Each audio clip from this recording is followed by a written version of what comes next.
Bonjour à tous, nous sommes heureux de vous accueillir sur RCF Alpes-Provence pour un programme un peu exceptionnel puisqu'intégralement consacré à un événement qui est organisé le 27 avril prochain à Curban autour de la messe de bénédiction de la Croix de Lumière offerte par l'artiste Louis Brachet. Cette messe sera présidée par Monseigneur Jean-Philippe Naud, évêque de Digne, et concélébrée par Monseigneur Xavier Malle, évêque de Gap, et les pères Jean-Baptiste Trane, Pierre Fournier et Joseph Aubin. Nous avons recueilli quelques interviews des acteurs de la réhabilitation de l'église de Saint-Pierre de Curban. Hier, vous avez pu écouter le père Jean-Baptiste Trane et l'artiste Louis Brachet. Et nous vous proposons aujourd'hui de commencer avec le père Pierre Fournier au micro de Pierre-Marie Lopez. Bonjour. Aujourd'hui, dans une grande dynamique de connaissance du patrimoine religieux de notre département et dans un projet dont au fil des semaines vous allez découvrir à propos d'une église, à propos d'un artiste, je reçois aujourd'hui Pierre Fournier en tant que prêtre, mais surtout en tant que celui qui a lancé toute une dynamique de valorisation des églises dans ce département pour nous parler de cette église de Curban. Bonjour Pierre. Bonjour Pierre-Marie et bonjour à tous les auditeurs. Alors cette dynamique de valorisation de l'église de Curban, l'église d'en bas, c'est le fait que c'est une église qui est très belle, très riche en patrimoine, un patrimoine historique, artistique, religieux, spirituel. Et lorsque j'ai eu la charge de cette paroisse, eh bien, nous avons lancé des visites guidées. Et sur Curban, il y a 3 édifices religieux. Il y a l'église dont nous parlons, c'est l'église en bas, dans la vallée. C'est l'église qui est entourée du cimetière. Et puis, il y a l'église qui est en haut du village. Et puis, il y a aussi l'église qui est donc une chapelle, en fait, qui est dans un quartier de la commune, de la paroisse de Curban. Et cette église, qui est l'église d'en bas, eh bien, elle est tout à fait spéciale parce qu'elle est très ancienne. Et certains éléments peuvent remonter au XIIe siècle certainement, puis ensuite l'église a évolué au fil des siècles. Elle est très belle sur le plan architectural, avec ses dimensions harmonieuses et le clocher, et aussi tout ce que l'on voit, que ce soit donc la porte d'entrée avec l'escalier qui conduit et aussi la sobriété des lignes architecturales avec des ouvertures qui sont peu nombreuses parce que c'était dans un style roman qui était celui de l'intimité de ce site qui est fait pour la prière. Et il y a une artiste qui, il y a 25 ans, a réalisé des fresques tout à fait originales. Et c'est sur toute la voûte de la nef de l'église, et puis aussi c'est dans le chœur, et puis au-dessus de la porte d'entrée. C'est une église où les fresques sont partout. Un peu comme en Turquie, en Cappadoce, où il y a des églises qui sont illustrées de fresques partout. Et comme c'est l'église qui a pour saint patron l'apôtre Pierre, eh bien, cet artiste a fait donc toute une fresque des épisodes bibliques depuis l'Ancien Testament, avec des éléments des divers siècles bibliques, qui rejoignent le Nouveau Testament avec Jésus qui appelle l'apôtre Pierre, et ensuite on voit ce qui concerne les épisodes bibliques avec l'apôtre Pierre. Et dans le chœur, il y a une immense fresque qui est la Sainte Seine du Jeudi Saint, et au-dessus de l'autel. On pourrait parler aussi de l'autel, qui est un autel très particulier. C'est un autel dont la table est très ancienne et elle est creusée. Et c'était dans les premiers siècles de l'Église qu'il y avait cette façon de présenter la table de l'autel, une table creusée, pour rappeler les sacrifices anciens que l'on trouve donc en Terre Sainte, mais qu'on trouve en Mésopotamie, où il y avait des sacrifices, il y a eu des sacrifices humains. Et la Bible s'était élevée contre les sacrifices humains. Puis il y avait les sacrifices d'animaux, mais la table d'autel était creusée pour pouvoir évacuer le sang des victimes. Et c'est une pierre d'autel, une table d'autel, pour rappeler que le Christ Jésus, lui, eh bien, il s'est présenté lui-même comme celui qui est à la fois l'autel, le prêtre et la victime. Pour dire, Jésus, il remplace tous les sacrifices antérieurs parce qu'il est le Fils de Dieu qui s'offre lui-même. Et l'Épître aux Hébreux dit que Jésus est le véritable prêtre et il est aussi celui qui s'offre par amour pour l'humanité, il s'offre à Dieu lui-même. Alors il y a ces fresques qui nous attirent notre attention sur les grands seuils de l'histoire biblique, vers l'apôtre Pierre appelé par Jésus, et puis les divers épisodes de l'apôtre Pierre, avant d'être présent le jeudi saint à la Sainte Seine, c'est tous les épisodes où l'apôtre Pierre accompagnait Jésus, que ce soit par exemple à la transfiguration de Jésus, ou à la résurrection de la fille de Jaïr, ou à d'autres épisodes encore. Et ensuite, à partir de là, cela développe ce qui est dans le Nouveau Testament, notamment dans les Actes des Apôtres. Et est-ce qu'on sait ce qui a motivé cet artiste? Est-ce qu'on sait que c'était une commande? Est-ce que c'est lui qui...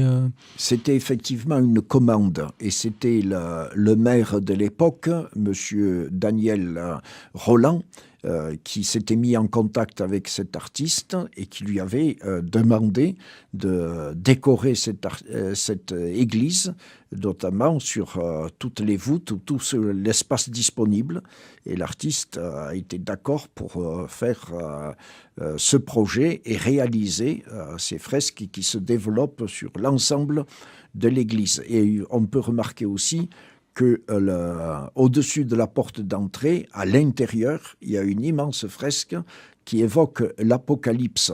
Et l'Apocalypse qui est donc la révélation du monde futur, pour nous dire, voilà d'où nous venons, notre humanité vient de la création par Dieu, elle passe par le Christ qui est fils de Dieu avec ses apôtres et l'apôtre Pierre, et puis notre monde va vers le monde nouveau qui est présenté dans le livre de l'Apocalypse, c'est là où il est dit que les portes du temple de la Jérusalem céleste sont marquées par le nom de chaque apôtre. Et là, donc, c'est marqué du nom de l'apôtre Pierre, qui est le saint patron de l'Église.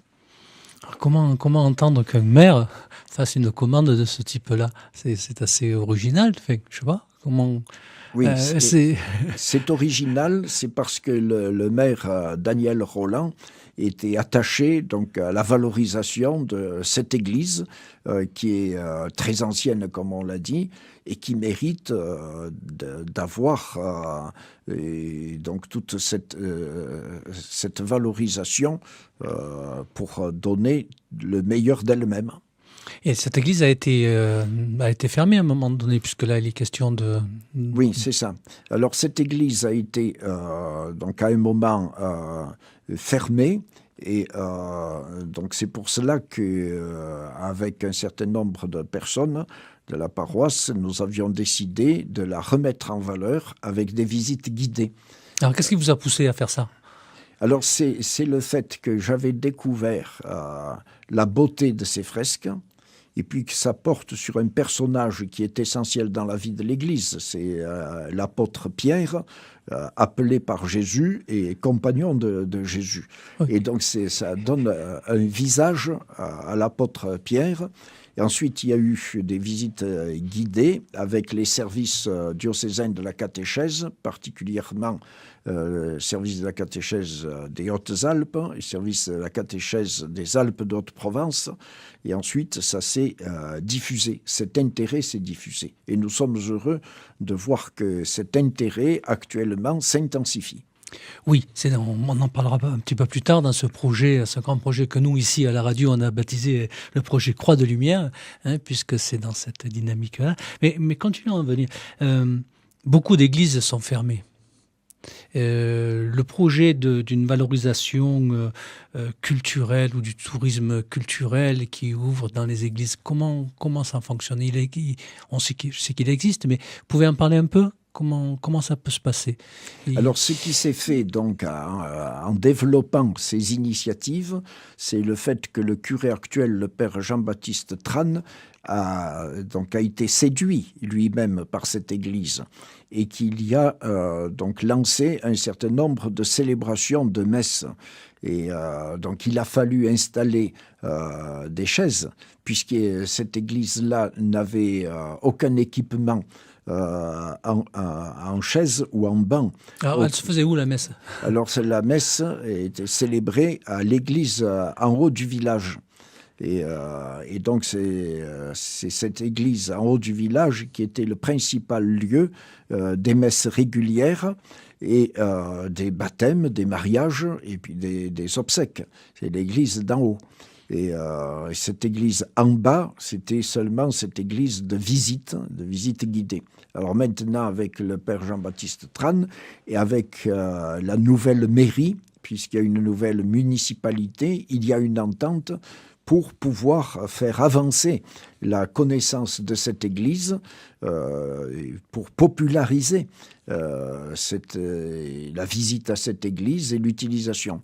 C'est pour ça que maintenant, il y a des messes. Donc, il faut mettre un équipement en chaise chaque fois, un équipement en sono.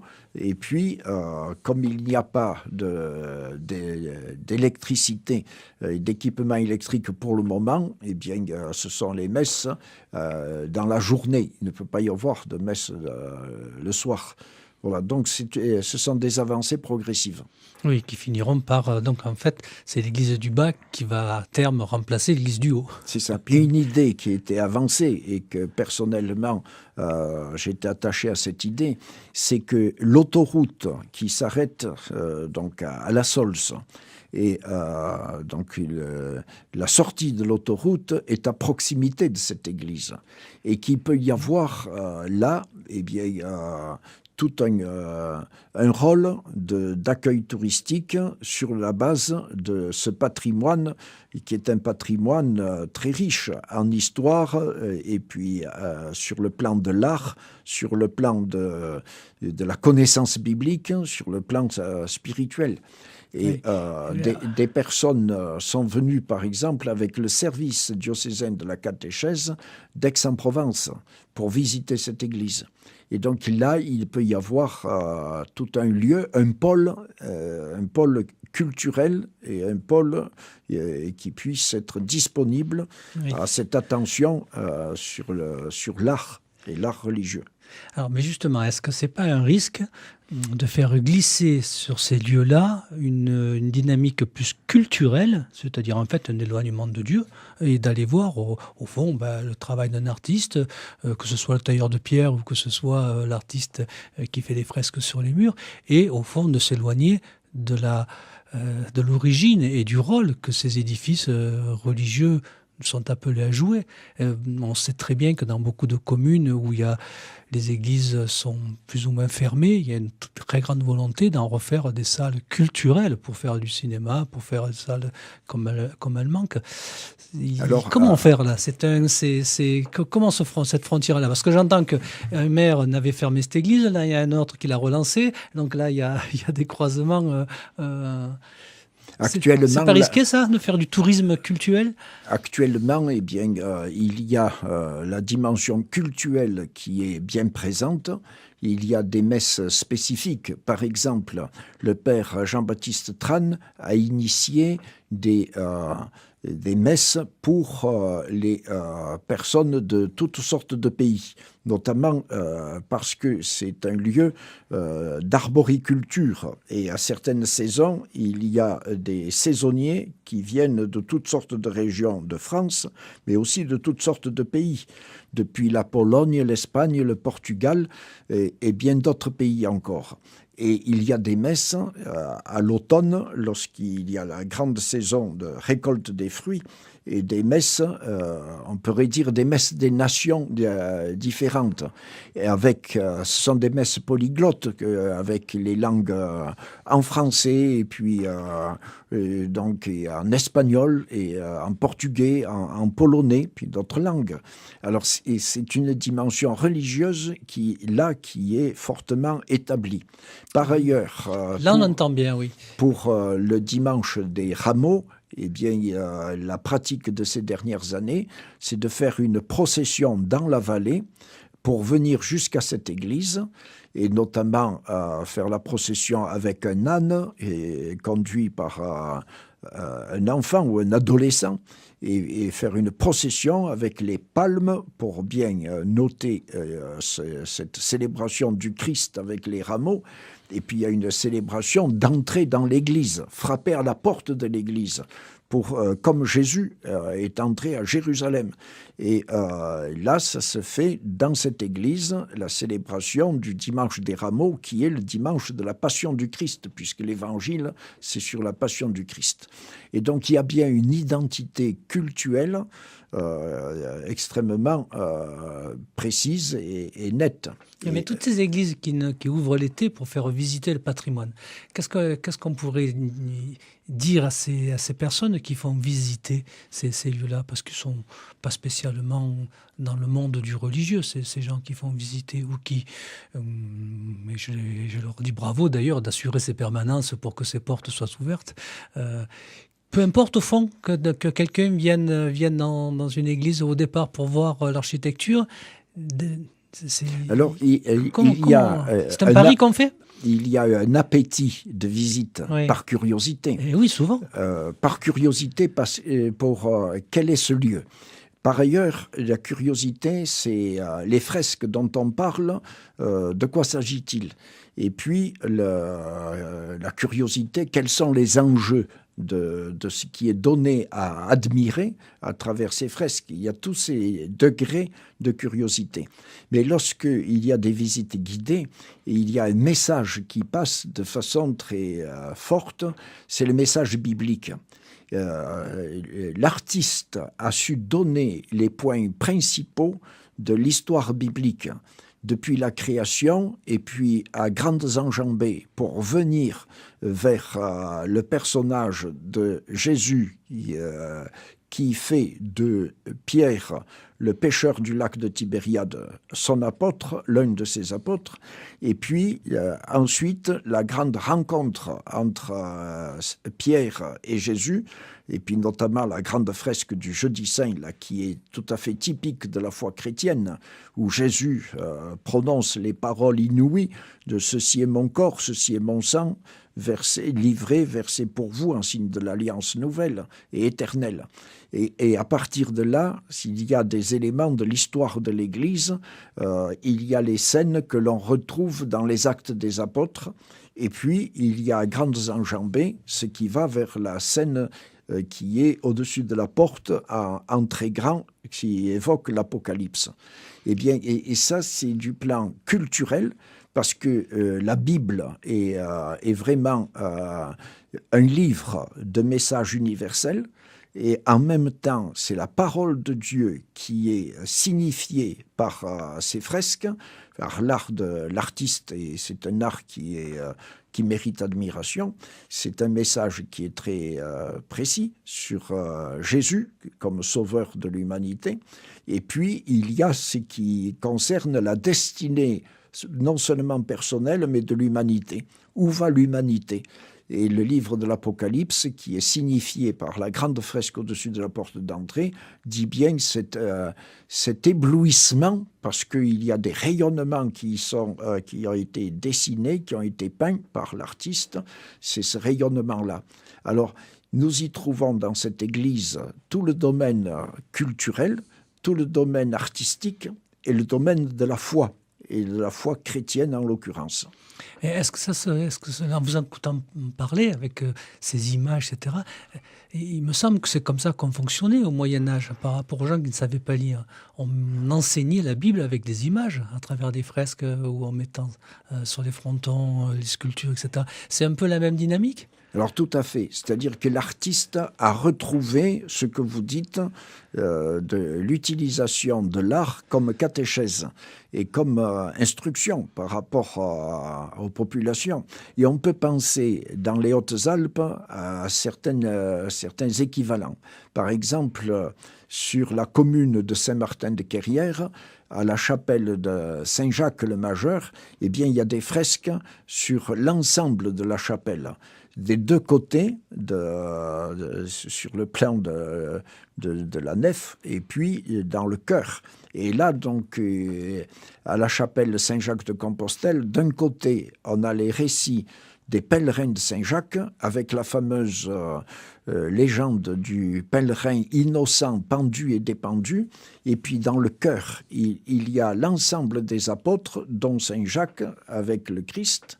Et puis dans l'autre côté, il y a la fresque sur les vis, de façon à dire le pèlerinage de Saint-Jacques-de-Compostelle, c'était un pèlerinage de conversion, et bien sortir des obscurités de la vie, des défaillances, et suivre l'apôtre Saint-Jacques pour aller sur les pas du Christ.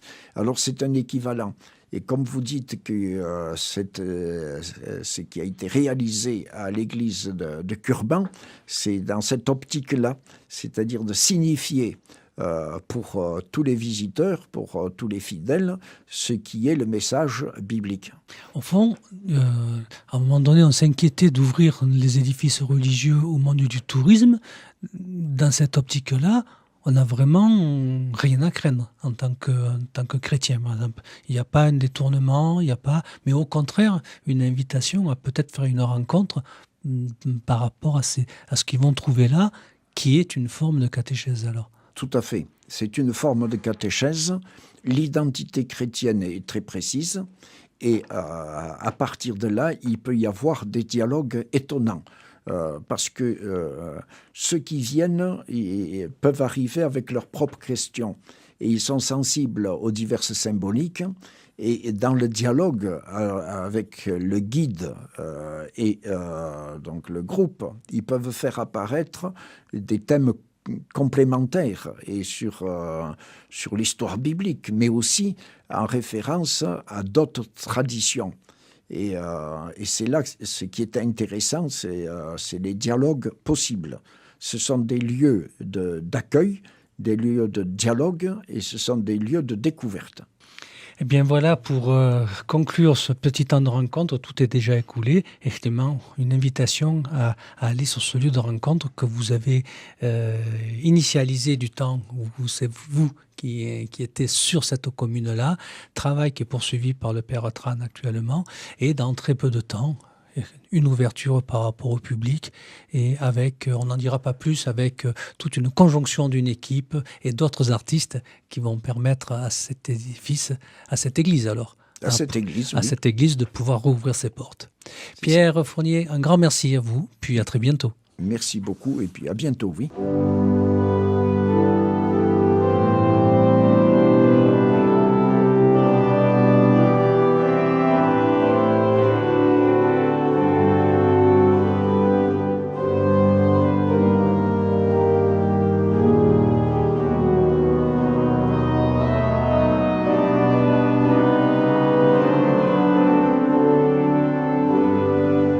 Le père Pierre Fournier a donc raconté au micro de Pierre-Marie Lopez la genèse de la réhabilitation de l'église Saint-Pierre de Curban.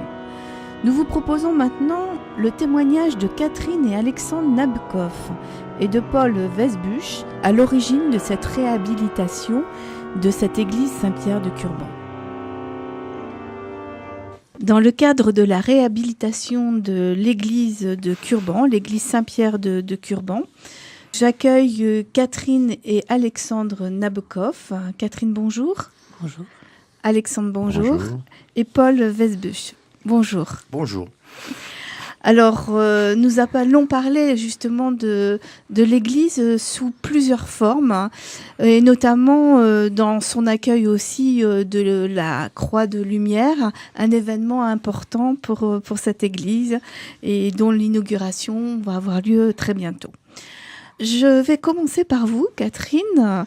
Est-ce qu'on peut estimer que vous êtes à l'origine de cette réhabilitation et on va dire, de cette nouvelle vie de cette église de Curban?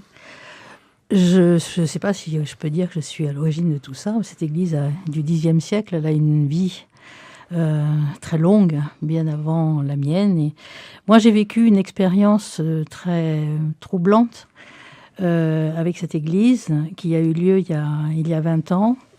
Et c'est vrai que cette expérience-là, après, je l'ai racontée au père Jean-Baptiste Tran, et les choses se sont enclenchées les unes avec les autres. Il y a eu tout un concours de circonstances qui fait que maintenant, c'est un projet à plusieurs. On est tous liés à cette église d'une manière ou d'une autre. Mais c'est vrai que cette expérience que j'ai vécue, moi, alors que je ne suis pas du tout de Curban et qu'on habite dans une autre vallée, a été pour nous, en tout cas, un phénomène déclencheur. Parce qu'après, je me suis intéressée à cette église et j'ai essayé de faire en sorte, avec l'aide de mon mari, parce que je ne suis pas très communicante, moi, de faire en sorte que ça bouge et qu'on arrive à quelque chose. Alors Catherine, c'est un événement qui est arrivé il y a maintenant une vingtaine d'années. Voilà, c'est arrivé en 1996, c'est arrivé en février 1996. J'attendais un bébé, j'étais enceinte de 7 mois et demi, presque 8 mois. Et j'ai eu un souci, mon mari m'a emmenée à la maternité, c'était le mercredi décembre. Et là, j'ai perdu ce bébé, j'ai fait une hémorragie, une CIVD, et mon médecin parle aussi d'embolie amniotique. Enfin, je m'en suis sortie, je me suis retrouvée à Gap, transportée au petit matin par hélicoptère jusqu'à l'hôpital de Gap. Et là, j'ai vécu une expérience de mort imminente. C'est assez difficile à expliquer parce que dans ce genre d'expérience, les mots que l'on emploie et le vocabulaire que l'on emploie ne correspondent pas vraiment. Quand je dis je vois quelque chose ou j'entends quelque chose, c'est pas ni avec mes yeux ni avec mes oreilles. Donc je me suis retrouvée mourante. Je me suis vue mourir et je me suis vue détachée de mon corps. Et j'ai compris à ce moment-là que effectivement j'étais en train de mourir. Et je me suis retrouvée au pied d'une église, dans un cimetière très ancien.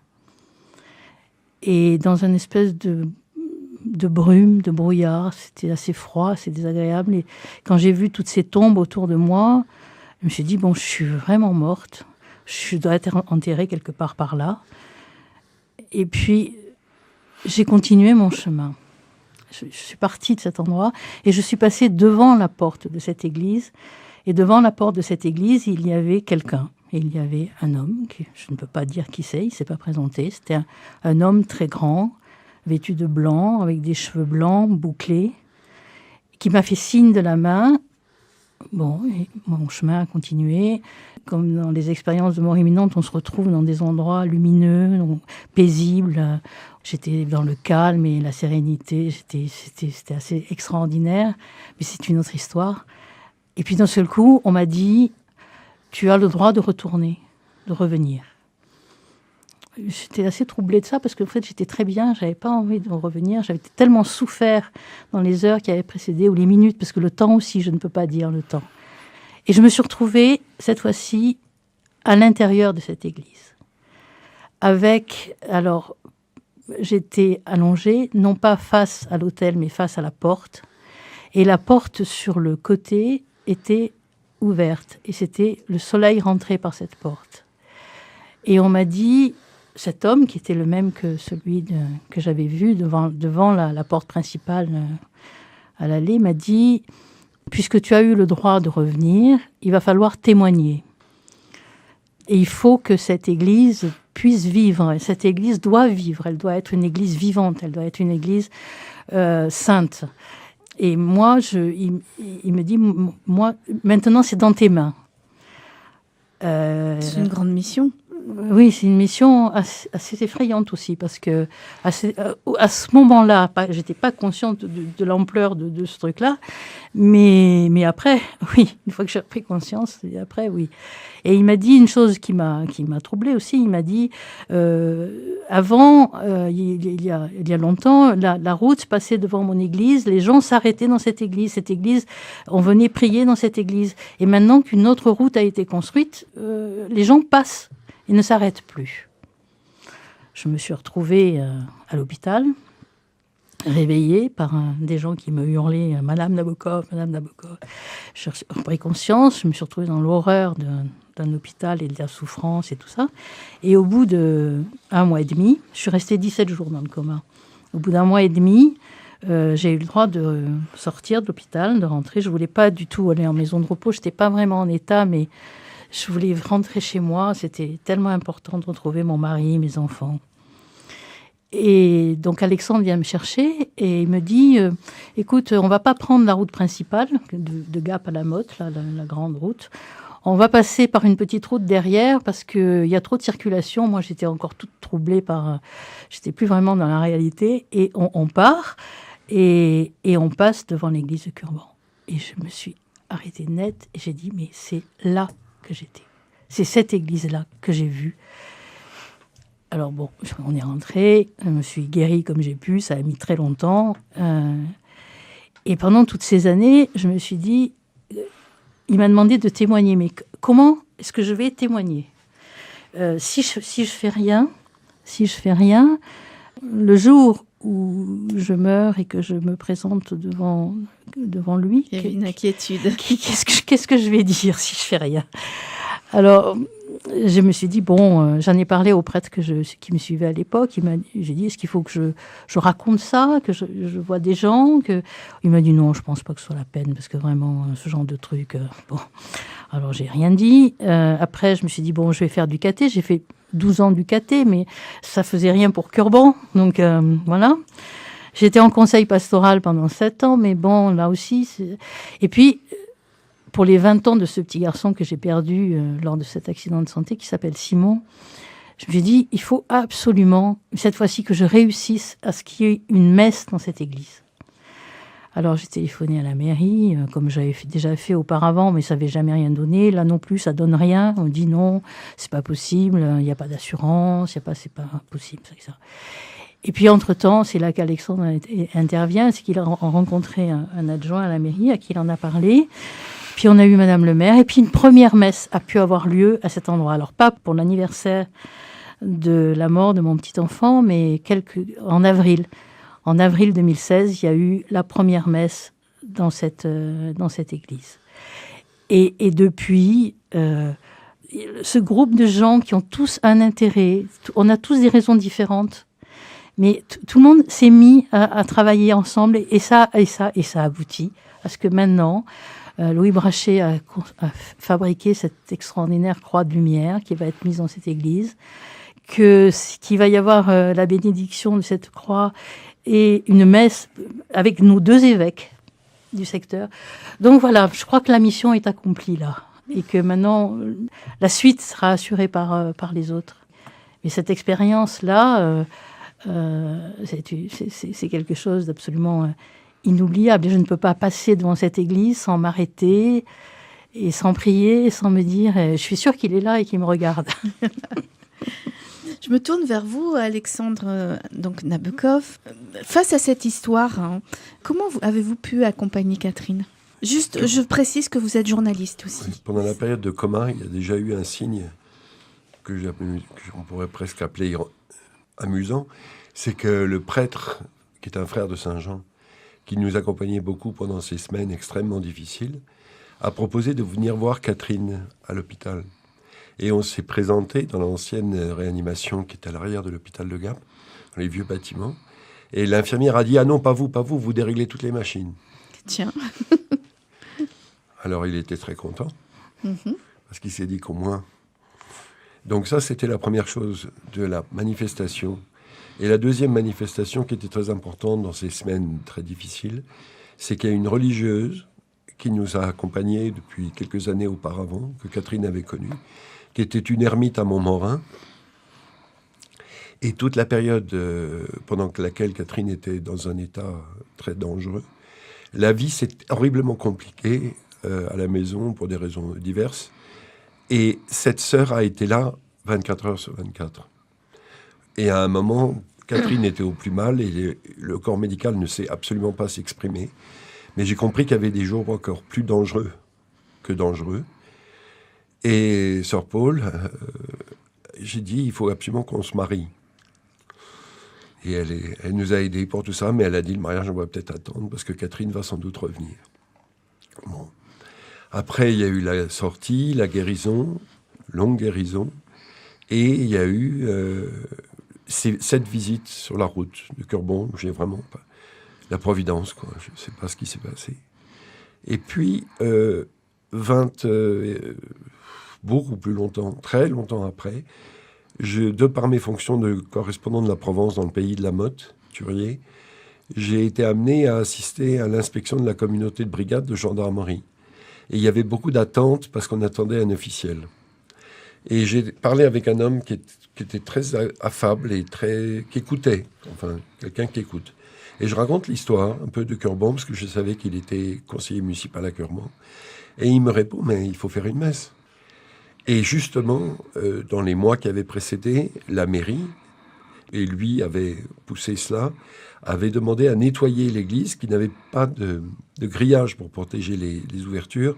Donc l'église était complètement salie et donc la mairie avait déjà nettoyé. Et cet homme, François Allégra, m'a dit, mais c'est très simple, on va faire mettre des chaises et il y aura une messe. À ce moment-là, j'en parle à Catherine. Et on se rapproche des frères de Saint-Jean et en la personne du frère Jean-Patrice, qui était à ce moment-là curé. Ils étaient deux, mais lui était disponible ce matin-là. Je suis allé chercher le frère Jean-Patrice dans son monastère. Il n'était pas du tout bien. J'ai réussi à le convaincre de se réveiller, de se lever, de s'habiller et de venir. Et on a rejoint le Père Tran à l'église de Curbon où il y a eu la première messe. À partir de ce moment-là, j'ai connu tous ces gens qui sont autour de l'église de Curbon, les Curbagnols, les gens, les maires, Madame le maire et tout ce monde. Et j'ai apporté ma petite pierre pour que le dossier de restauration et de rénovation puisse se faire. Alexandre, vous pensez que tous les éléments étaient en place pour cette réhabilitation? C'était le bon moment? Moi, je pense, oui. Comme a dit, Paul Weisbuch va raconter plutôt l'aspect municipal des choses. Mais la Providence a fait que Madame Alix, maire, était tout à fait ouverte à cette décision, que le Père Tran était nouveau curé et qu'il voulait poursuivre ce que le Père Fournier avait commencé, parce que dans le passé, le Père Fournier célébrait pas d'office dans cet bâtiment, dans cette église, il le célébrait dans l'église du village.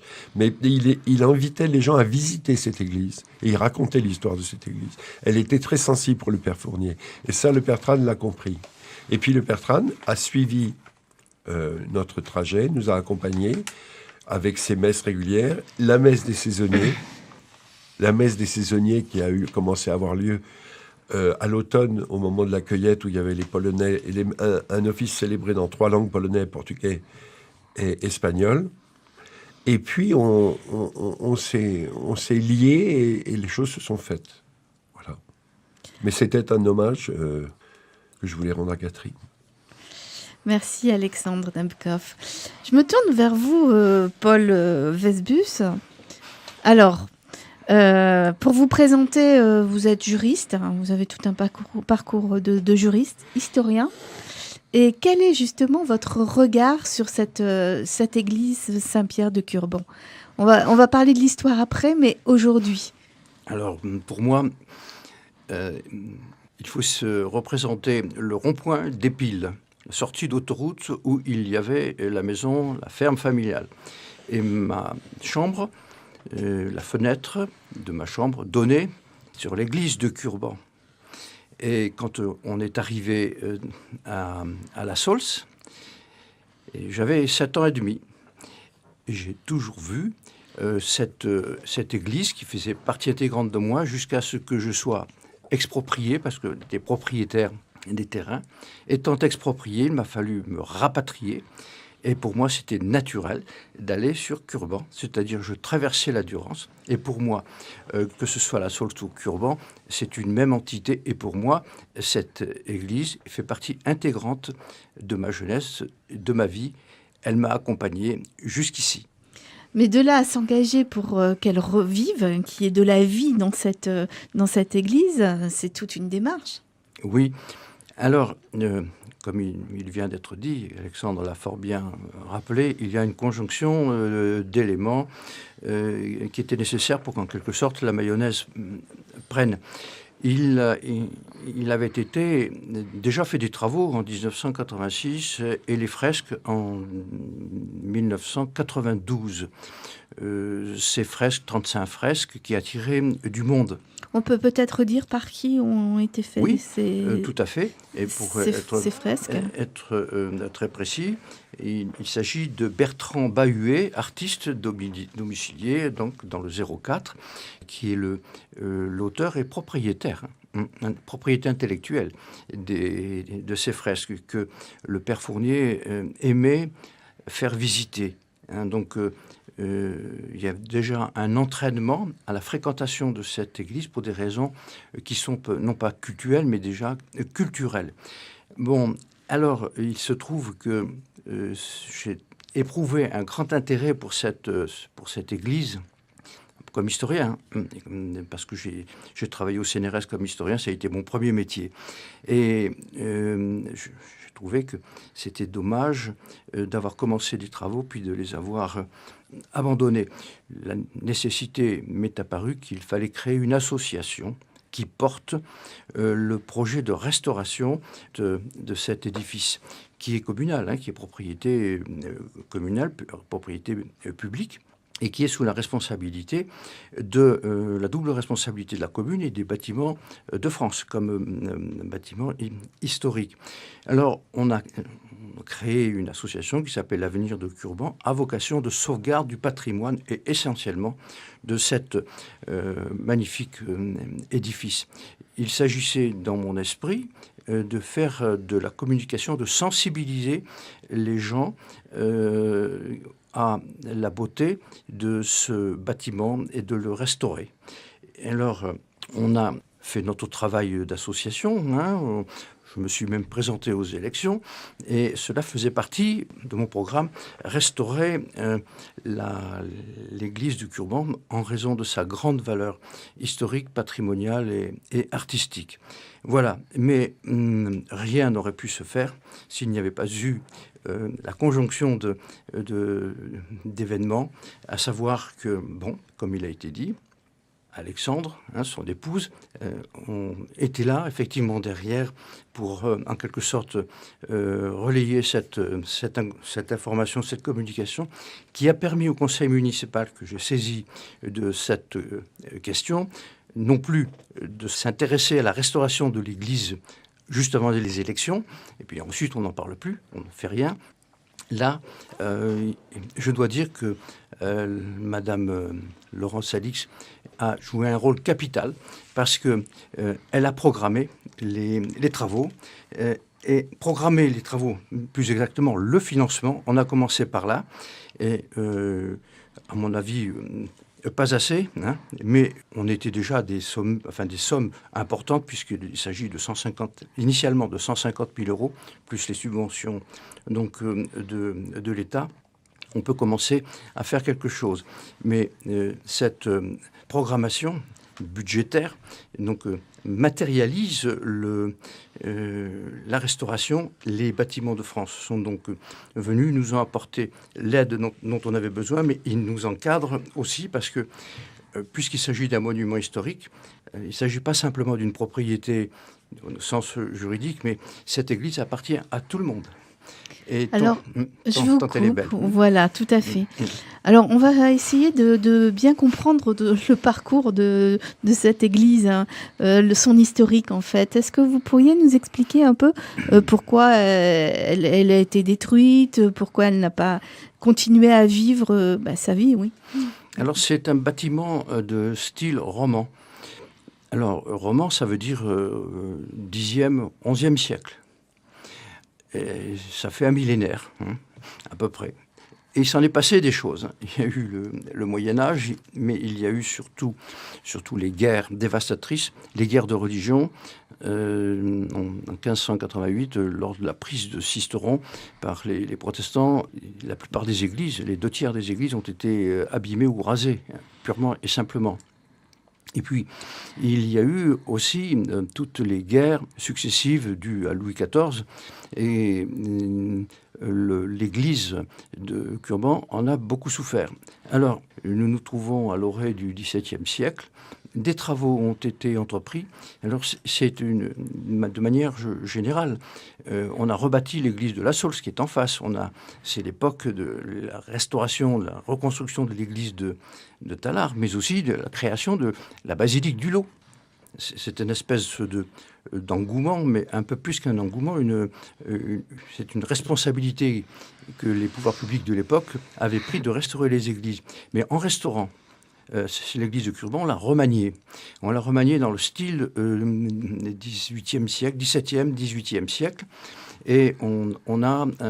je ne dirais pas attenté à l'intégrité du bâtiment, parce que sinon il n'aurait pas survécu. Mais il a été adapté à la mode du 19e siècle. Par exemple, il y avait une statue qui était un peu maniériste et qui était bien donc, de cette époque. Alors, que sont devenues ces statues alors là, vous posez une question à laquelle je n'ai pas la réponse. Je connais que la copie. Il y a une copie. Oui. D'accord. Une copie qui se trouve dans la salle de... Oui, alors à ce propos, justement, puisque... après tous ces événements, on s'est donc intéressé avec Alexandre à tout ça. Je suis venue à la mairie plusieurs fois.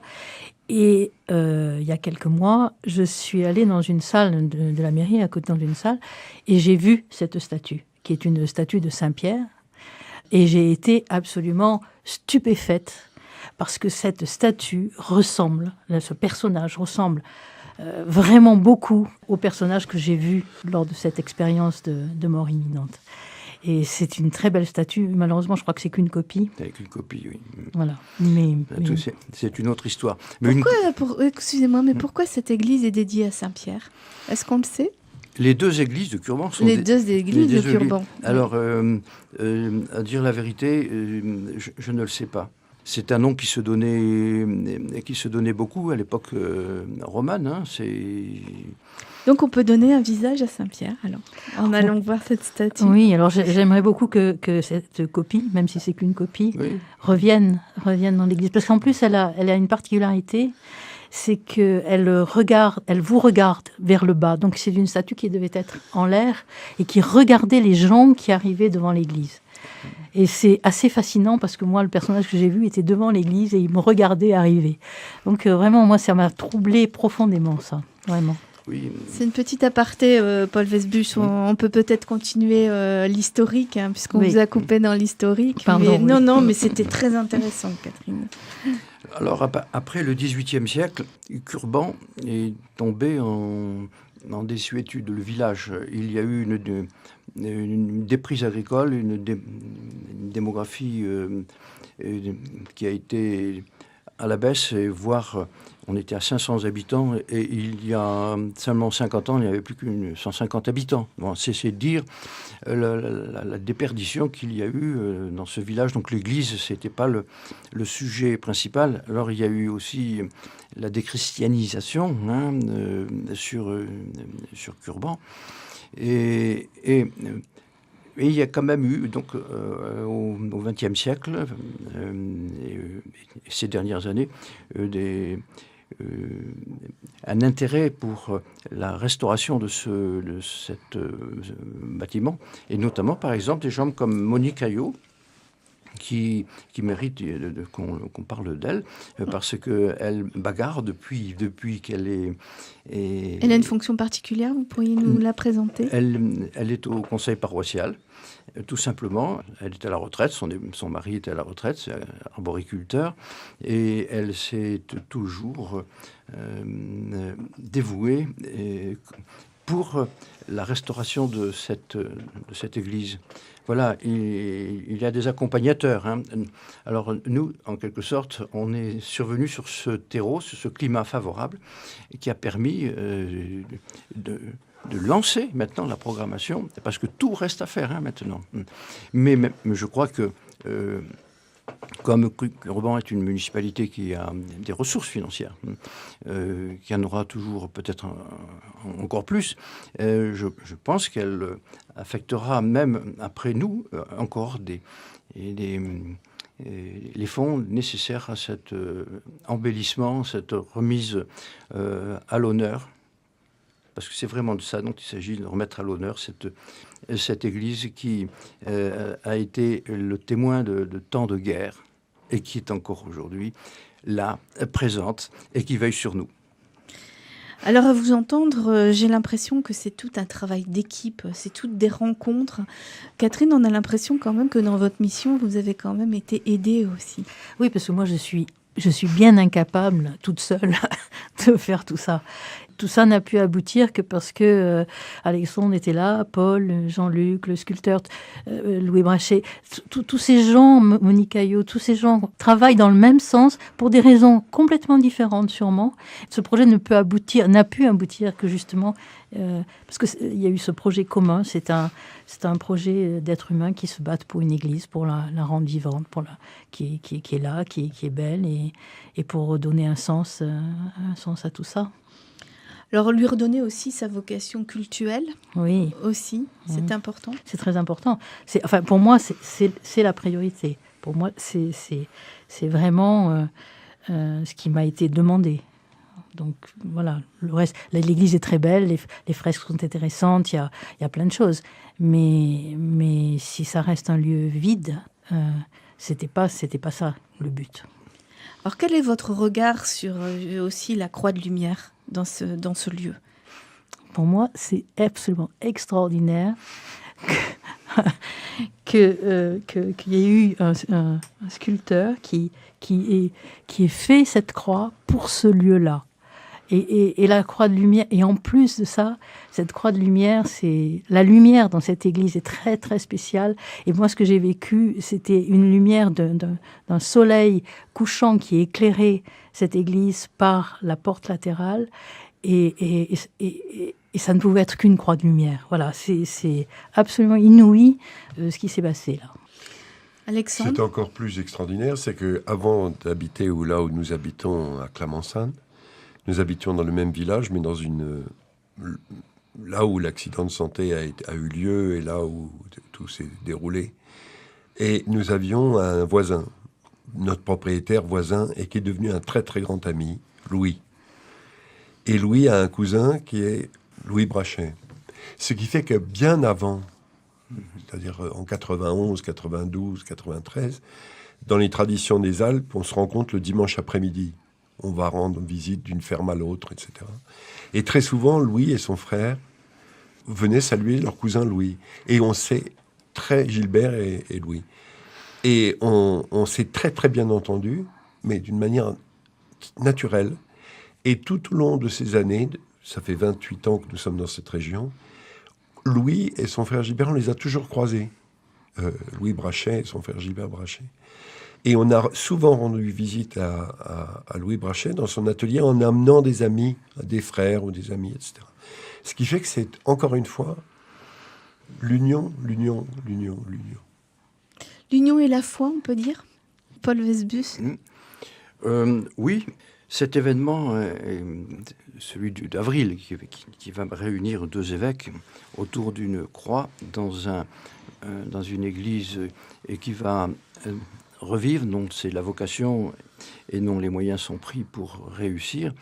Et c'est l'indication du chemin, en quelque sorte, à suivre pour restaurer le culte et raviver un peu la foi. Et c'est paradoxal qu'une croix appelle la lumière.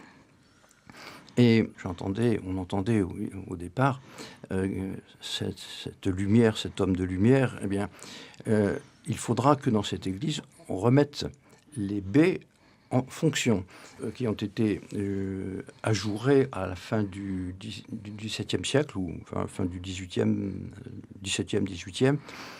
Et on a besoin de réintroduire la lumière, et cette lumière qui passe au travers d'un cœur, le cœur du Christ crucifié, et qui irradie en quelque sorte le monde. Mais cette lumière, l'Église, il faut la lui redonner.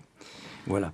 Ça, c'est aussi un impératif, parce que de fermer les baies dans une église, c'est en quelque sorte réduire sa vocation. Ce qu'a voulu, moi je l'ai compris comme ça, notre artiste, Louis Brachet, c'est dire que la souffrance amène la lumière. Alexandre ? D'autant plus que Louis avait mis un grand Christ dans la cathédrale de Gap il y a quelques années, que ce Christ est encore visible dans son atelier, et que Louis fait un cadeau à la paroisse de Curban-la-Saulce, et que c'est un geste absolument merveilleux. C'est un homme extrêmement croyant, qui, quand il nous a reçus il y a 2 mois, 1 mois et demi, il nous a dit « La Bible, c'est tous les jours, tout le temps ». Et on a vu d'ailleurs un très très bel objet qui est un lutrin avec un ange qui tient la Bible. Et c'est absolument insensé que depuis un hôpital, des visites de voisinage, des rencontres, tout ceci finisse par aboutir. Et ça se fait de manière fluide. Quand on appelle les gens, on les trouve. Quand on écrit aux gens, ils vous répondent. Voilà. Catherine, on peut dire que c'est un chemin que vous avez suivi. Oui, c'est un chemin. J'avais déjà la foi, mais c'est une expérience tellement extraordinaire que vous en ressortez complètement différent. Votre vie change complètement. Vos impératifs sont complètement différents. Et aboutir à cette croix et à cette célébration dans l'église avec 2 évêques, plus les prêtres, l'ancien curé, plus le curé actuel, c'est vraiment l'aboutissement de ce chemin. Et Paul, c'est aussi sur votre chemin, c'était quelque chose que vous avez suivi, un appel un peu, voilà. Moi, cette église fait partie de moi, voilà, de ma fenêtre, c'est enfant. Curban-la-Saulce, c'est la même chose. Il n'y a pas de différence. Il y a juste la durance qui nous sépare. Et c'était jeune que je voyais cette église et je me disais, pourquoi elle ne vit pas ? Eh bien, à un moment, à notre âge maintenant, on est entré dans l'âge dépassé, on est plus que mûr. Hein, on est âgé, disons maintenant. Mais que ce soit un jeune curé qui n'est pas comme on dit, c'est un étranger qui n'est pas de chez nous, et qui est donné à l'Église comme institution la volonté de réaliser cette restauration culturelle et cultuelle de l'Église. Je trouve qu'effectivement, il y a là la marque d'une espèce de destin. Il y a comme qui dirait un doigt qui guide. Bien, je pense que ce sera le mot de la fin, Paul. Merci beaucoup. Catherine et Alexandre Nabokov, merci. Paul Wesbusch, merci. Et puis, nous nous retrouverons certainement lors de cette inauguration et lors de ce moment important pour l'église Saint-Pierre de Curban. À bientôt. Merci. Au revoir. Au revoir.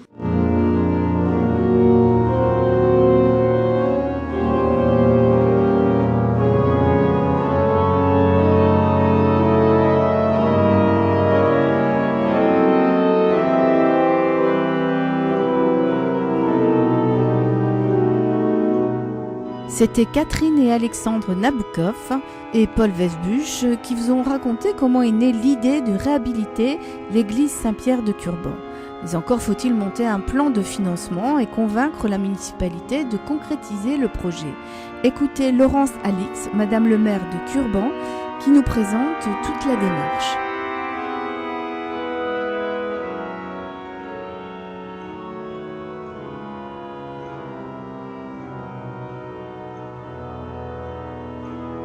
Dans le cadre de la rénovation de l'église Saint-Pierre de Curban et en vue de l'inauguration qui est prévue le 27 avril prochain, nous accueillons Madame le maire de Curban, Laurence Alix. Bonjour. Bonjour. Madame Alix, quel a été le déclencheur et la volonté de la municipalité de Curban pour cette rénovation ? Alors, un peu égoïstement, je dirais que quand je suis arrivée dans la commune, j'ai trouvé que cette église était magnifique et qu'elle méritait de pouvoir être valorisée davantage que ce qu'elle l'est aujourd'hui. Et lorsque nous en avons échangé en conseil municipal, j'ai trouvé un écho favorable pour enclencher cette démarche. Alors pour une municipalité comme Curban, c'est le budget pour cette rénovation est important ou pas ? Il le sera très probablement. Pour l'instant, nous ne sommes pas en mesure de donner un montant pour la simple raison que, comme vous le savez, c'est une église qui est classée monument historique.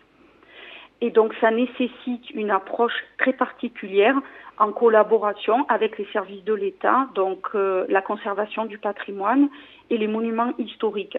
Donc, la toute première démarche à effectuer, ça a été de prendre contact avec les services, dont M. Augereau à Digne, et puis M. Vissot et son assistant, Mme Tugas, à la région, de manière à ce qu'ils puissent venir sur site, voir le patrimoine en lui-même et ensuite nous conseiller sur la rédaction d'un cahier des charges pour solliciter un maître d'œuvre qui va venir faire un diagnostic sur la base d'éléments à la fois historiques et d'éléments de rénovation un peu plus contemporains.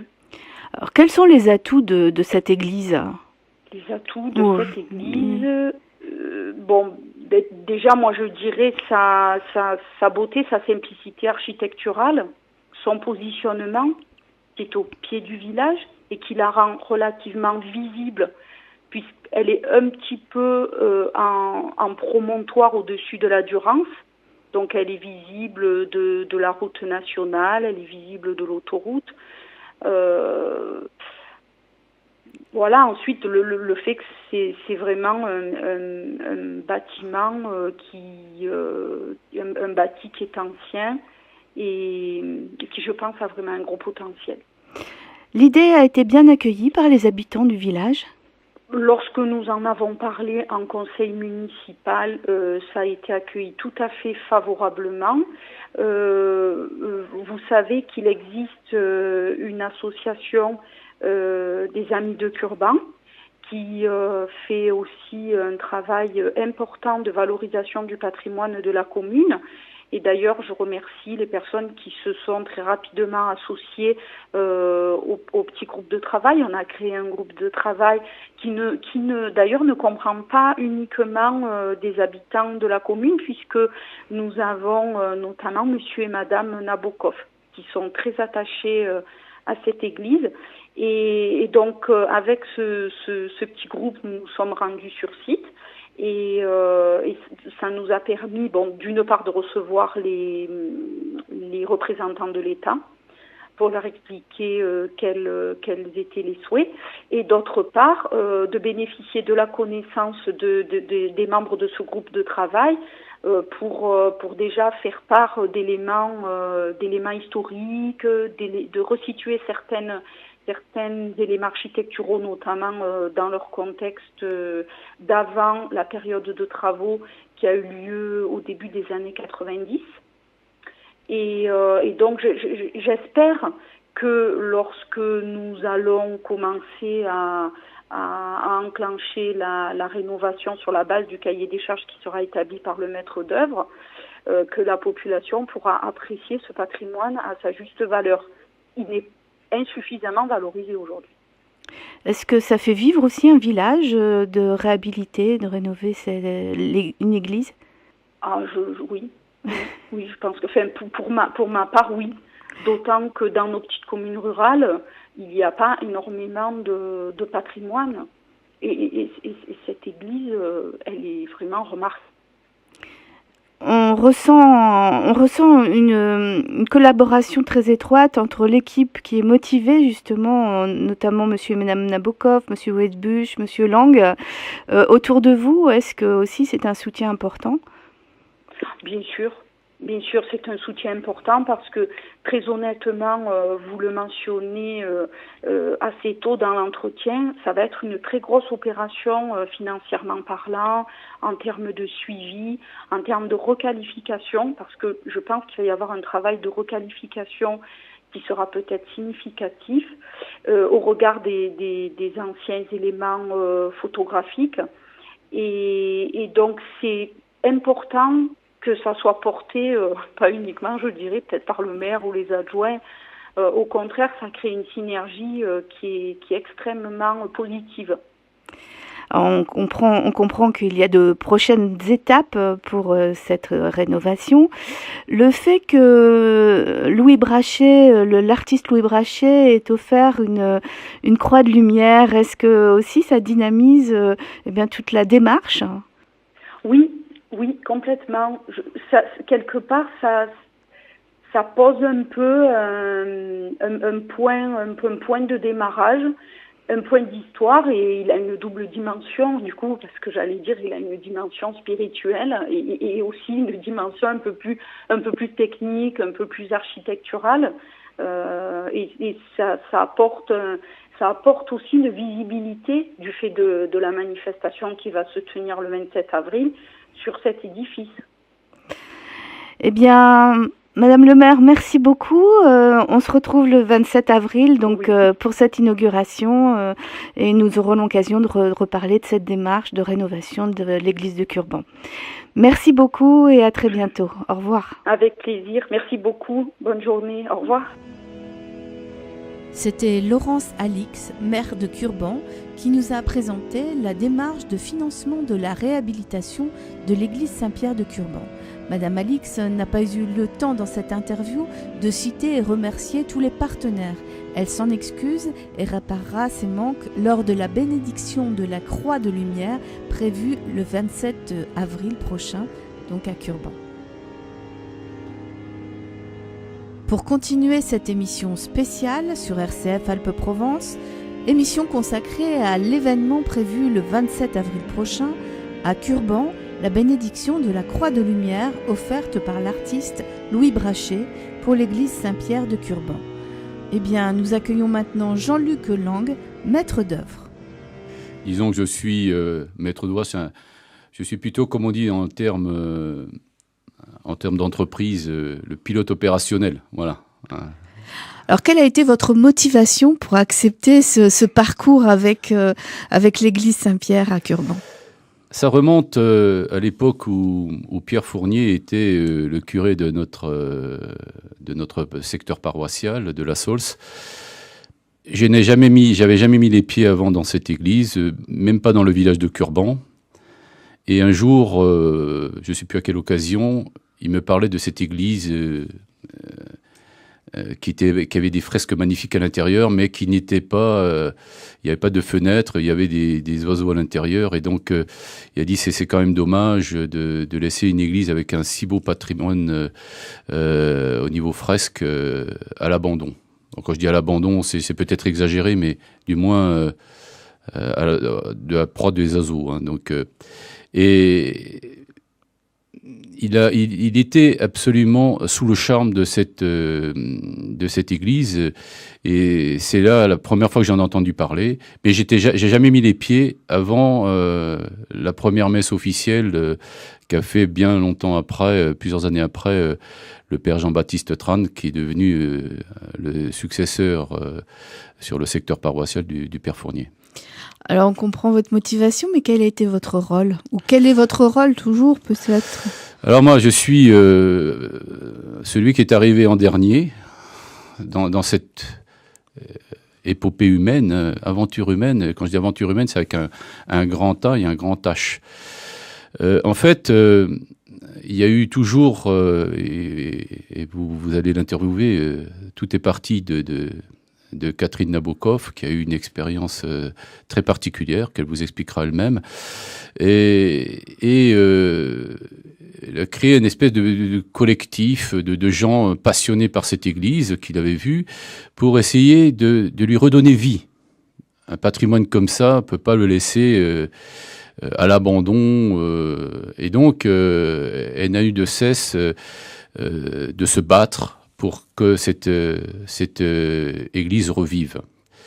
Et moi, je suis arrivé à l'épisode 3 ou 4, hein, c'est-à-dire la mairie a accepté de faire justement ces travaux de réhabilitation et de réaménagement de l'église, enfin, du moins de voter un budget primitif pour ça. Le père Jean-Baptiste Tran, lors d'un conseil paroissial, a dit il faut qu'on remercie cette municipalité, parce que c'est un tout petit village, et en faisant un geste solidaire. Et ce geste, il dit il faut que ça soit quelque chose de fort, et il a tout de suite pensé à une sculpture de Louis Brachet. Sans savoir précisément ce que ça allait être, hein. Il faut montrer que, voilà, nous on a la chance sur Ventamont, moi j'habite Ventamont aussi, j'habite pas loin de Louis Brachet, et c'est un artiste de renommée internationale, et fournir une œuvre de lui, de mettre une œuvre de lui dans l'église, c'était un signe très très fort pour montrer vraiment qu'on était content de ce qu'a fait la nouvelle municipalité. Alors, pas dans la création de l'œuvre, mais vous avez accompagné l'artiste. Voilà, alors, l'artiste, comme il dit lui-même, je suis un vieux, il va avoir 82 ans, il a été très très malade il y a 1 an, il a failli mourir, je peux le dire, parce que lui, il est trop timide pour le dire. Il était vraiment très très mal, et il m'a dit clairement, je ne veux plus réaliser des commandes pour des tiers. Il fait des petites œuvres à lui, pas trop difficiles, qui sont longues, mais pas trop difficiles. Là, faire une œuvre spécifique pour l'église de Saint-Pierre de Curban. Est-ce que dans la commande, je vous coupe, excusez-moi, oui, mais est-ce que dans la commande, il y avait des choses imposées, ou est-ce que ça a été complètement libre, au niveau de la taille, au niveau... Alors, quand le conseil paroissial a parlé de ça autour du père Jean-Baptiste Tran, en fait, au début, on ne savait pas trop ce qu'on allait mettre, si c'était convergé vers une vierge ou vers une croix. Enfin, et très rapidement, on s'est dit, il n'y a pas de croix dans cette église. Une église sans croix, bon, la vierge, on pouvait la transporter parce qu'on en a. La croix, c'est quelque chose de particulier, et c'est vraiment le signe de l'église. Et donc, le problème, c'est que cette croix-là, on ne pouvait pas la mettre au plafond à cause des fresques. On ne pouvait pas la mettre sur l'autel parce que l'autel est trop petit. Il fallait créer une croix qu'on pouvait poser au sol et qui soit suffisamment grande et suffisamment expressive pour marquer le coup. Alors, est-ce que vous aviez eu des expériences d'ouvrages comme ça avant, enfin de réhabilitation comme ça dans votre parcours? Pourquoi vous êtes investi tout particulièrement? Alors là, je dois dire, je vais vous le répéter plusieurs fois dans cette interview, quand vous avez un premier fait du hasard, vous dites c'est le hasard. Quand vous avez 2 faits consécutifs liés au hasard, vous dites ça peut encore être du hasard. Quand vous avez X faits comme ça du hasard qui, au bout de vous dites c'est la providence. Et je pense, je sais pas ce qui m'a poussé à faire ça, mais je pense que le père Fournier, quand j'ai vu dans ses yeux, quand il m'a parlé de cette église, tout l'amour qu'il avait pour cette église, et Jean-Baptiste Tran, le père Jean-Baptiste Tran, quand il l'a lui-même visité la première fois, quand vous rentrez dans cette église, vous êtes fasciné par cette église. Vous avez la chair de poule, et donc, si vous voulez, vous pouvez que rentrer dans ce collectif et vous battre pour faire quelque chose. Alors, en fait, cette église est quand même assez dépouillée, mis à part les fresques. Absolument. À l'intérieur, il n'y a rien. Il y a juste un autel et les fresques. Il n'y a rien d'autre. Et donc c'est-à-dire que les travaux de réhabilitation et de réaménagement, c'est-à-dire il faut mettre des bancs, il faut ramener la sono, l'éclairage, il faut mettre du chauffage, parce que c'est... Pour ramener la vie, en fait. Il faut ramener la vie, tout à fait. Alors, on l'a fait tout récemment, Jean-Baptiste Tran a réussi à faire 2 grandes messes. Quand je dis grandes messes, c'est des grandes messes. Hein. Les rameaux, la fête des saisonniers, à l'intérieur de l'église. Mais il faut ramener tout le mobilier, les chaises, même l'orgue, pour que ça fonctionne. Est-ce qu'il y a des contraintes techniques ? Non, parce que le seul souci, c'est que cette église, il n'y a rien dedans. Donc, si vous voulez mettre de la musique, il faut ramener quelque chose qui fait de la musique. Donc, je me souviens même qu'à un moment donné, il y a un orgue qui a été déplacé. Un orgue, hein, mais pas l'orgue en bois, hein, qui a été déplacé à l'intérieur. Je vous raconte pas, elle est en hauteur, hein, cette église. Donc, c'est assez compliqué à faire. Mais la ferveur autour de cette église a fait que les gens l'ont fait. Donc, l'éclairage, tout, la sono. Et puis, les messes étaient magnifiques, hein, magnifiques, vraiment. Alors, comment allez-vous situer la croix de lumière ? Est-ce qu'il y a un impératif ? Comment ça va se passer ? Alors, cette histoire de croix de lumière, en fait, la croix de lumière, c'est Louis Brachet qui l'a imaginé. Nous, on avait une idée d'une croix simplement sur un socle. Je suis allé voir Louis Brachet. Alors, Louis Brachet, c'est un artiste libre. Il n'aime pas qu'on lui impose. Déjà, il aimait pas, il se sentait pas pour la faire. Après, il m'a dit, moi, j'aime pas qu'on m'impose. Alors, j'ai dit, il faut quelque chose d'apaisant, quelque chose de très dynamique. J'avais pas osé imaginer qu'il fasse à l'époque un Christ miséricordieux. Je le pensais vraiment pas. Et Louis Brachet, quand il a accepté, après avoir longuement discuté avec moi et qu'il est rentré dans le collectif, il était passionné lui aussi. Il a dit, à la fin, je le fais bien volontiers si Dieu me donne la force d'aller jusqu'au bout. Et Dieu lui a donné la force d'aller jusqu'au bout. Hein. Il a mis 2 mois et demi pour créer cette œuvre. Et j'étais un peu sur son dos. Et franchement, quand on voit le résultat final, c'était pas du tout ce qu'il voulait faire au départ. Il a voulu faire une croix de lumière. Il a fait une croix de lumière qui est magnifique, avec un Christ miséricordieux qui est magnifique aussi. Et donc, mais c'est bien son œuvre à lui. Alors, il a dit, t'es sous contrainte. Il me convoquait tous les matins pendant 2 mois et demi. Il me convoquait parce qu'il n'aime pas être filmé. Mais là, aujourd'hui, voilà, l'œuvre, elle est là et c'est magnifique. Ah, elle ne peut pas être accrochée, cette œuvre ? Non. À cause des fresques ? À cause des fresques. Donc, elle est sur un socle. La croix fait à peu près un peu plus d'1,80 m de hauteur. Donc, elle est vraiment fascinante. Elle a énormément de symbolique. Parce que Louis Brachet, même s'il est très timide, c'est un grand mystique. Jean-Luc Lang, la lumière aussi, vous l'avez travaillée aussi à titre personnel ?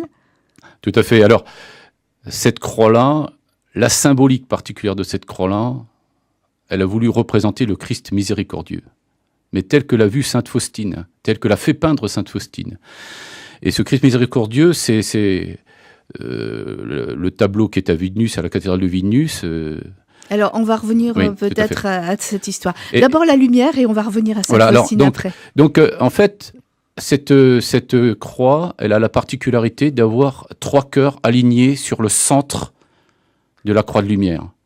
C'est-à-dire que si vous mettez un projecteur derrière, eh ben, la lumière traverse les 3 cœurs, y compris le cœur du Christ ressuscité, pour justement reproduire cet effet, je dirais, entre guillemets, Sainte Faustine.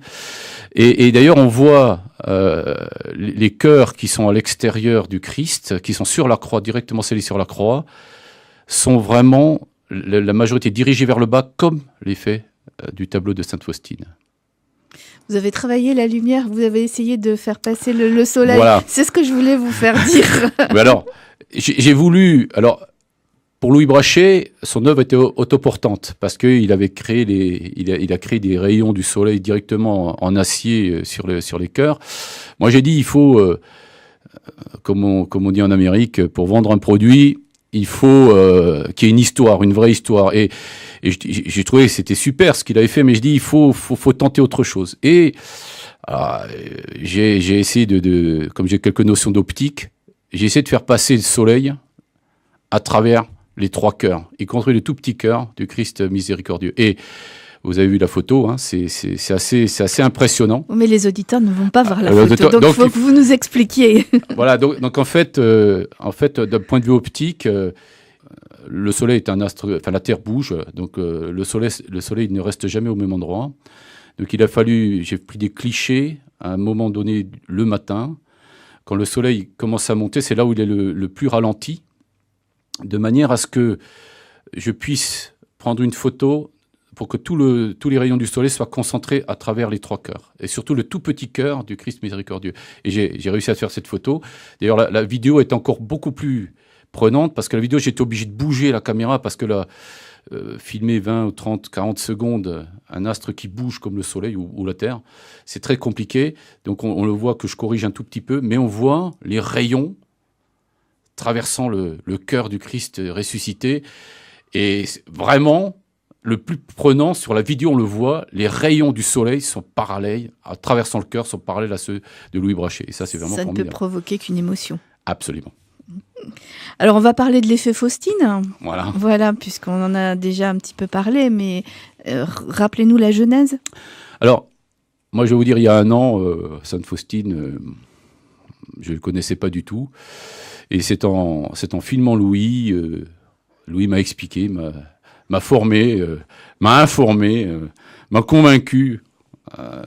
Sainte Faustine était une religieuse polonaise qui a vécu au XIXe siècle, et elle avait des visions du Christ, comme Catherine de Sienne un peu, qui avait des visions du Christ ressuscité.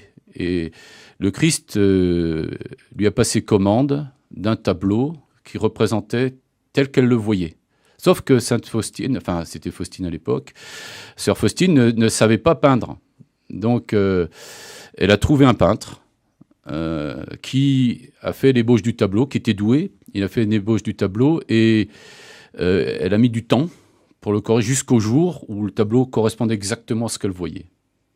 Et ce tableau-là, c'est le tableau qui est dans le chœur de la cathédrale de Vilnius.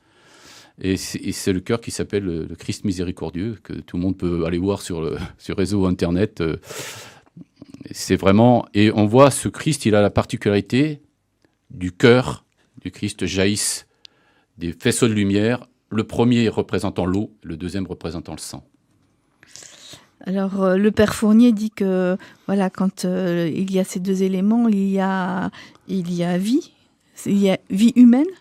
Alors, tout à fait. Alors, le père Fournier, comme en plus c'est un grand ami de Louis Brachet, un admirateur de Louis Brachet, il a fait une conférence il y a 2 jours, donc le mardi 12 mars 2019, conférence dans l'église de la Saulce. Il a demandé à Louis Brachet s'il pouvait exceptionnellement ramener la croix à l'église de la Saulce, à côté de sa table de conférence, parce qu'il voulait illustrer cet effet du Christ miséricordieux, il voulait l'illustrer par cette croix. Et Pierre Fournier a fait ça en 3 thèmes. Un des thèmes, c'était de montrer qu'il y avait une 2e mort du Christ. Quand la lance rentrait dans le cœur du Christ, le Christ était déjà mort. Et il disait qu'en anatomie, en physiologie, quand on fait ça sur un corps humain quand il est mort, il sort, et qu'on touche, on traverse la plèvre, donc il sort du sang et de l'eau, et le sang et l'eau ne se mélangent pas. Alors, on va parler aussi, donc il y a cette fameuse croix de lumière, mais il y a aussi une statue de Saint-Pierre. Alors, racontez-nous un peu l'histoire. Alors, je pense que Paul Weisbusch, que vous allez interviewer, pourra vous en dire plus. Ce qui est clair, c'est que il y avait à l'intérieur de cette église, à l'époque on y officiait encore, une statue de Saint-Pierre qui a été volée, mais une copie de cette statue a été faite et elle est à la mairie. Donc peut-être que le 27 avril, le samedi, Donc, dites-nous ce qui va se passer le 27 avril. Alors, le 27 avril, alors pourquoi d'abord le 27 avril ? Voilà, c'est pas une date qui a été prise au hasard. Alors, le 27 avril, c'est le week-end après Pâques. Alors, le week-end après Pâques, c'est le week-end précis où a été béni par l'évêque de Vilnius le tableau de Sainte Faustine dans la cathédrale de Vilnius. Et c'est pour ça, ce week-end après Pâques, c'est le week-end de la Divine Miséricorde, en signe au Christ miséricordieux. Et donc, j'ai trouvé que la symbolique, pour rendre hommage à Louis Brachet, qui a voulu faire toute cette symbolique autour de Sainte Faustine, je trouvais qu'il était important que l'événement de bénédiction de cette croix, parce qu'il va y avoir une bénédiction de la croix par l'évêque de Digne, mais qui sera, cette messe de bénédiction sera également concélébrée par l'évêque Monseigneur Xavier Malle et le Père Fournier et bien sûr Jean-Baptiste Tran. J'ai souhaité qu'on cale cet événement-là exactement le week-end après Pâques pour un peu être dans la lignée de ce qu'avait fait Sainte Faustine à l'époque. On sent un grand respect de l'histoire de cette église, mais aussi du devenir de cette église dans votre façon de présenter les choses. Ce qui est clair, c'est que moi, chaque fois que je rentre dans cette église, j'ai la chair de poule, et j'invite tous les auditeurs à aller lui rendre visite. Ce qu'on souhaite, une fois que les travaux de réaménagement et de réhabilitation seront terminés, une fois que la croix de lumière sera en place, que les gens aillent le voir. Donc il y a un camping pas très loin, et Jean-Baptiste Tran avait déjà imaginé de faire une visite de cette église pour l'ouvrir, pour que cette église vive pas seulement à travers une Eucharistie, mais comme on visite la cathédrale de Gap, visiter cette église, parce qu'il y a quand même des choses à voir, et c'est très impressionnant. La suite, donc c'est la vie de cette église. Et pour vous, vous avez l'impression dans votre travail, dans ce que vous avez élaboré dans cette réhabilitation, c'est de travailler pour la postérité un peu? Je ne sais pas si je travaille pour la postérité. Ce qui est clair, c'est que Louis Brachet a toujours répété pendant la création de cette œuvre, et croyez-moi, il a souffert. D'ailleurs, le film que j'ai fait que j'ai réalisé sur la création de cette œuvre le montre. Il a énormément souffert parce que cintré des barres d'acier, meulé à tout soudé, coupé, c'est très très compliqué. Et il disait sans arrêt, je le fais bien volontiers. Et à travers le film, quand il a réalisé la croix, il se signe. Et là, j'ai senti, je dis, je peux pas laisser Louis Brachet livrer cette croix, simplement la mettre en catimini à l'intérieur, avec toute cette symbolique lourde qui était derrière, avec toute la passion, la foi, tout l'aspect mystique, la symbolique qu'il a mis autour. J'ai dit, je peux pas admettre qu'on puisse mettre cette croix de manière en catimini dans cette église sans faire quelque chose. Alors, ça paraît peut-être pompeux de faire une bénédiction d'une croix de lumière, mais croyez-moi, quand j'ai envoyé le dossier à l'évêque de Digne, comme à l'évêque de Gap, comme au Père Fournier, à aucun moment, ils m'ont dit, ouais, non, on hésite. Non, ils ont été emballés tout de suite, parce que l'histoire qu'il y a derrière, avec cette symbolique de Sainte Faustine, du Christ miséricordieux, ces cœurs qui sont énormes, comme l'amour du Christ, quand vous voyez Louis Brachet lui-même en parler dans le film, vous pouvez qu'être ému. Et quand vous voyez la croix, là, la première fois qu'on l'a présentée, donc il y a 2 jours aux paroissiens, ils étaient scotchés, fascinés. Cette croix, quand vous la voyez, voilà, ça résume le personnage, ça résume notre action à tous, ce collectif qui a démarré de Catherine Nabokov, comme disait Charlie Chaplin, l'obstination est le chemin de la réussite. Et là, si Catherine n'avait pas été obstinée à dire il faut absolument qu'on fasse revivre cette église, on n'en serait pas là aujourd'hui. On a l'impression d'une belle aventure. C'est une belle aventure humaine, comme je dis, avec un grand A et un grand H. Franchement, moi, je regrette pas, j'ai passé énormément de temps. Louis Brachet, c'est quelqu'un de très, très timide, mais c'est un mystique. Et il m'a dit, j'aurais réussi au moins une chose, en dehors de la croix, c'est au moins de réhabiliter Sainte Faustine dans les Hautes-Alpes, et dans certains villages des Alpes d'Haute-Provence. Et je crois, de ce point de vue-là, il a réussi.